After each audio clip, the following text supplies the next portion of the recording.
অনেক দিন ধরে, বিশেষ করে যখন সংকটকালীন সময় আমরা দেখেছি এটা, এবং এটি তার এই যে narratives of authoritarianism from exile speaking truth to power, এটাও তার একটা সেই সময়কার সেই সাহসী লেখাগুলির একটি সন্নিবেশ এখানে ঘটিয়েছেন এই লেখক এবং যারা প্রকাশ করেছেন।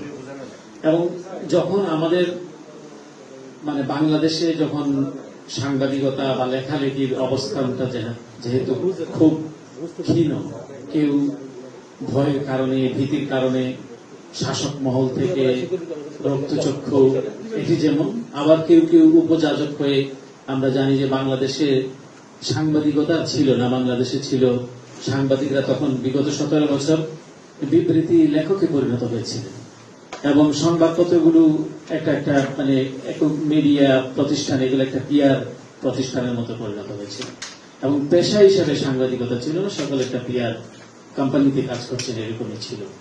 তো এটার ভেতর দিয়ে বাংলাদেশে যখন কথা বলা যেত না, বাংলাদেশে কেউ কথা বলতে চাইতেন না, অথবা কেউ বলতেন না, অথবা কেউ বলতে পারতেন না, সেই সময়ে এগিয়ে এসছেন। এবং এটার কি কনসিকুয়েন্স সেটি আপনারা শুনেছেন, আমাদের খালাম্মা, আমাদের ডক্টর মঞ্জুর, ওনারা বলেছেন যে কি ফেস করতে হয়েছে। কিন্তু এই কঠিন জিনিসটাকে তিনি বেছে নিয়েছেন, তারপরও তিনি থেমে যান। ওই যে সত্য কঠিন, কঠিনের ভালোবাসিলাম, সে করে কখনো ছিলাম। আমাদের তখন অনেকেই বলতেন যে এটা করে কি হবে, মানে এটা এই প্রতিদিন তুমি এই জিনিসটা একই জিনিস করছো, একই জিনিস। কিন্তু আমার একটা আশা ছিল, বদ্ধমূল ধারণা ছিল, দেশে বিদেশে, তারা বিদেশেও তো তারা বন্ধুহীন। যেমন আগে আমাদেরকে বলতে দেখলে oh my god what is prime minister you have got, মানে সবাই মানে তীর্য ভাষায় দেখতো। এখন যেমন আমরা বিদেশিদের সাথে যখন দেখা সবাই আমাদেরকে জানে একটা বিপ্লবী, আমরা রেজিম চেঞ্জ করতে জানি, আমাদের মানুষরা রাস্তায় নামতে জানে। তো এই কাগজ আমার বক্তৃতা একটু লম্বা হয়ে গিয়েছে যাচ্ছে, আমি যেটা বোঝাবার চেষ্টা করছি, এটি কিন্তু এই পেছনের কারিগর, এই লেখনী, কারণ এটা ক্রেডিবল মিডিয়া আউটলেটে লেখা এবং তাও ইংরেজি ভাষা, যাকে আমরা রেফারেন্স হিসেবে দিতে পারি। আমি অসংখ্য তার লেখা স্টেট ডিপার্টমেন্টে, জাতিসংঘের রেফারেন্স হিসেবে আমরা তুলে ধরেছি। তখন তো আমাদের মিডিয়াগুলো আমাদের নাম পর্যন্ত নিল না, এবং আমি নিজেই কৃতজ্ঞ। একবার সে ডিপ্লোমেটে লিখলো যে সাংবাদিকতার নতুন ধারার প্রতিকৃত হিসেবে। তো এই যে জিনিসগুলো মানে তখন আমি দেখেছি মানে তার মানে লেখনীর ভেতর দিয়ে। তো আমার মনে হয় এটি অব্যাহত রাখতে হবে। আমরা নো ম্যাটার হোয়াট, বাংলাদেশে যে জন্য আমাদের এই সংগ্রামটি হয়েছে, যে মুক্ত মত প্রকাশের ক্ষেত্রে বাধা থাকবে না, আমরা ডেমোক্রেসির চর্চা থাকবো এবং দ্বিধাহীন ভাবে, নিঃসংকোচে, নির্ভয়ে, নির্ভীক চিত্তে মোবাশ্বের হাসান লিখে যাবে, আমরা সেই বাংলাদেশ প্রতিষ্ঠা করতে চাই এবং আমি বিশ্বাস করি সেই বাংলাদেশে আমরা প্রবেশ করেছি।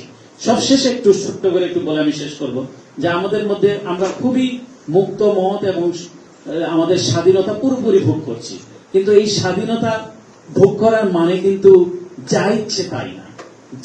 যেরকম ভাষা ইউজ, মানে আমাদের যে সমস্ত ভাষা আমরা পরিবারে কথা বলি না, আমি তো আমার ড্রয়িং রুমে এই সমস্ত ভাষা ইউজ করব না, সেই ভাষা কেন আমি রাজনীতিতে ব্যবহার করব?